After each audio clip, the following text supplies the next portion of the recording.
Fracture is a new kind of territory control game, where players fracture and rebuild the entire board on each turn. From a simple set of rules emerge surprisingly complex strategies.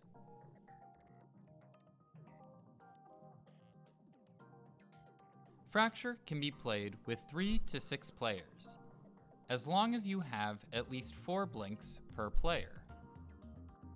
Each player should take an equal amount of blinks, then set all of their blinks to their team color. Color can be changed by double-clicking. Bring all blinks together in a symmetrical starting arrangement, where each color is grouped together. This is a good starting setup for 3 players and 12 blinks.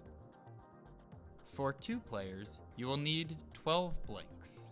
Each player takes 5 blinks and sets all of their blinks to a team color. In addition, the remaining 2 blinks are set to a neutral color. This is a good starting setup for 2 players.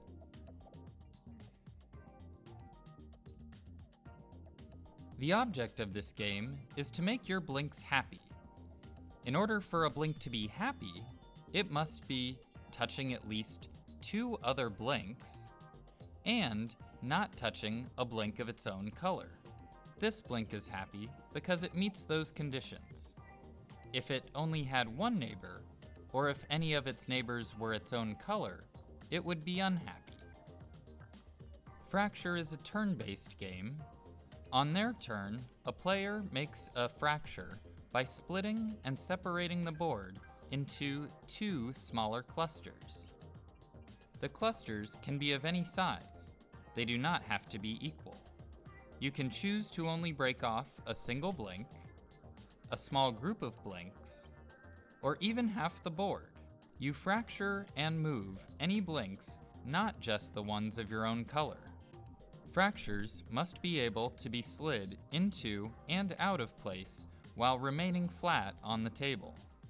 This means you cannot pull blinks from the center of a cluster.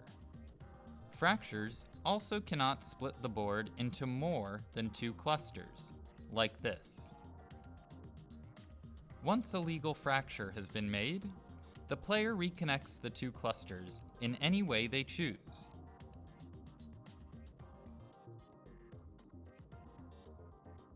The game ends when at the end of any turn, all of one player's blinks are happy. In 2-player games, all neutral blinks must be happy as well.